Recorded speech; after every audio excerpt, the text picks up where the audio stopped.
Well, I guess I can answer that in two ways, because there's what inspired me to make stand-up comedy originally, which is just some drama teachers told me I'd be good at it, and a bunch of people told me I'd be good at it, so I try and like take a bunch of scenario kind of comedy and like scripts I'd written and like turned it into stand-up jokes. I would take stories that happen to characters and stuff and just make it story sets to me. But I personally haven't done stand-up in like a year and a half because Walker, this other guy you're about to interview, says when you're writing your stand-up set at the beginning of each new year, delete all your old jokes, it forces you at the beginning of the year to create new ones. Last year, in 2016, I deleted all my jokes, and it took me a lot longer than I thought to write like a whole new set, and I just kind of dropped stand-up from my brain. And then once Lauren said she was having a show, kind of forced me to get my literal act together, pun intended.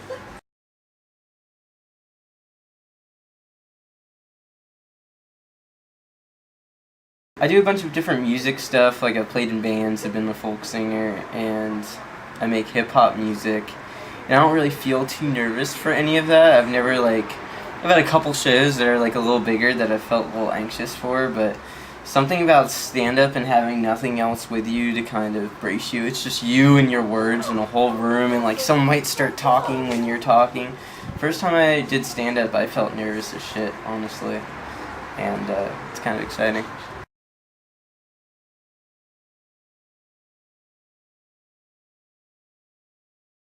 The first thing that came to my brain is we have this High Times in our bathroom from 1977, and it's a Richard Pryor article, and it's an interview with him, and I read that all the time. Mostly, there's a bunch of stuff to read in our bathroom, but I really like all the things he has to say about, there's a lot of people in New York time at the time, like, just getting fucked up and, like, doing a lot of drugs, and how he sees himself is doing all that stuff in like an ever so slightly more useful way. He's like, everyone's getting fucked up, I might as well get fucked up and like make some people laugh in the process. So that's what I've been doing comedy wise. It's like reading this Richard Pryor interview over and over and over again in our bathroom.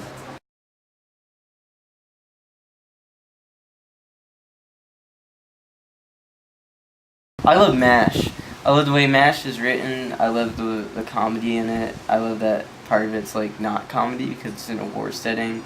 I think MASH is probably like my favorite stand-up. I love all the classics like Sanford and Sons, and I like dialogue like that. I have a hard time getting into modern sitcoms.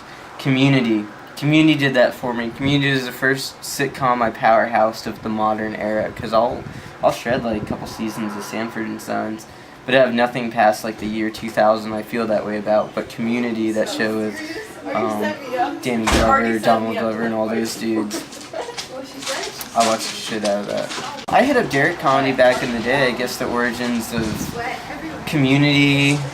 And as far as sketch comedy goes, I'm kind of interested in stuff people in my friend group are doing in that way, because stuff that's established a little bit is exciting, but I like to see the things people who have never made that stuff before are doing. I think it's kind of exciting. I have a couple friends at Full Sail that are doing stuff, and like people semi-locally doing sketchy things that, like sketch comedy stuff that I'm interested in. I love the Cheech and Chong movies. I saw those recently, but I really fuck with I like children's comedy because I like thinking about the things that would make both a child and a mother laugh. Like, we have this little girl, Raleigh, come over to the house sometimes.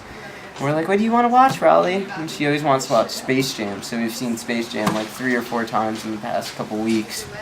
And there's jokes in there that both kids and adults can laugh at. And I really like the idea of that because I make rap music and I can't play everywhere because it's not always family friendly, and not 100% of the comedy you do is family friendly.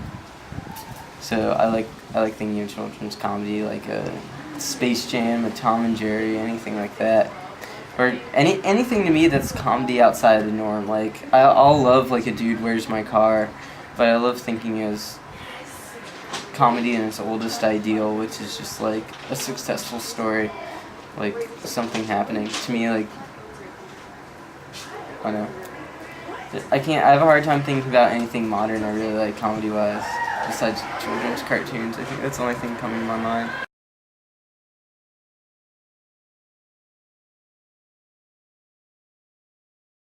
I'd go on tour with my friend Walker because I think comedians who already have their shit going, I think that's cool, but I like seeing people like kill a mic, honestly, and like people who know they can kill a mic, it's exciting to see, but we expected it. We expected Michael Jordan to make a 3-point shot, but I would love to go on tour with Walker and like see him just wreck different houses he's never played before. So I kind of want to go. If I went on tour with someone, it would be with someone like just unestablished, really.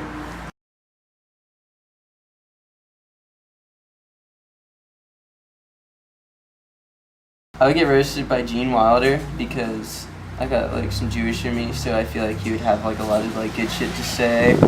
I'll get roasted by Richard Pryor. Actually, I scratched that. I'll get roasted by all black comedians because I feel like they'd had the most like funny shit to say about like my appearance and personality. You know what I mean? I would take like Cedric the Entertainer or something, like talking some mad shit to me. You know.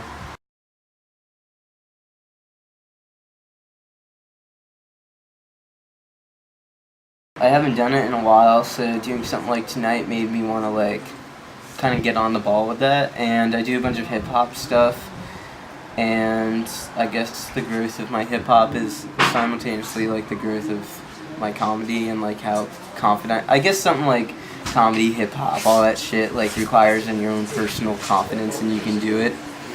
And so like a night like tonight makes me feel like a little more confident, and I guess in 5 years. Right now, me answering that question is hopefully like my comedy takes me to like an East Coast tour. You know, I do New York City and back because it's doable. There's clubs, small clubs like this in like every city. You can make a tour off of hip hop or off of comedy, and I see it like being doable.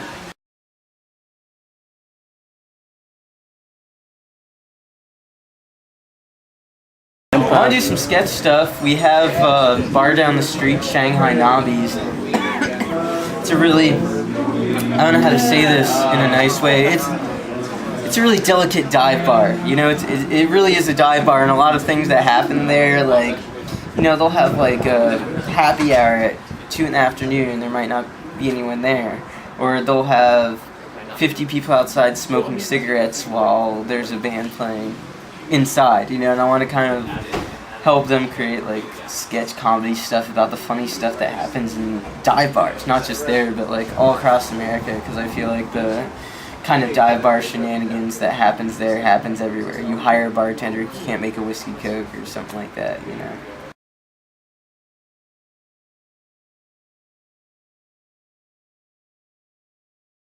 You can find me at Puddled, puddled.bandcamp.com. That's the home for all my hip hop stuff and acoustic things and weird noise things I make. And you can find me on Facebook at Puddled, or you can just find my name, Richard Lepre, Lepre. You can friend request me as a person, because I'm not famous and I don't have limits on how many people I can be friends with yet, so be my friend.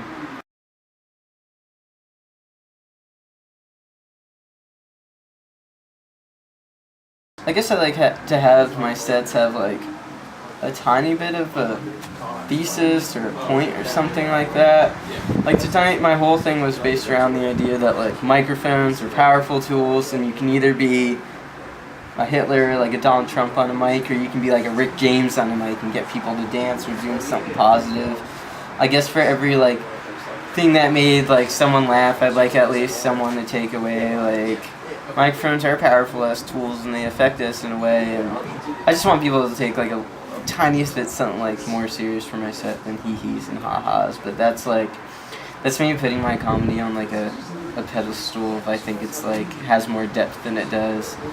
But I would just want people to take like semi-higher thoughts and from stuff, just because I make jokes out of things I would either write an essay about, or write a rap song about, or a poem about, you know, like these things that I make funny to me, like someone in there's talking about how they couldn't pay health insurance when they had a lymph node and they thought they had lymphoma.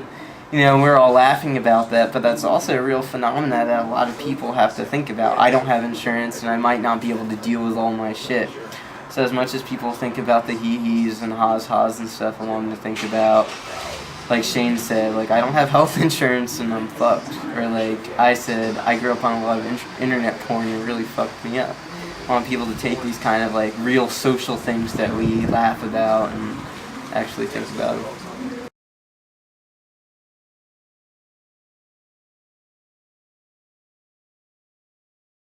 Hello, my name is Richard Lepre, aka Puddled. Check out my interview on cutie.pie.com.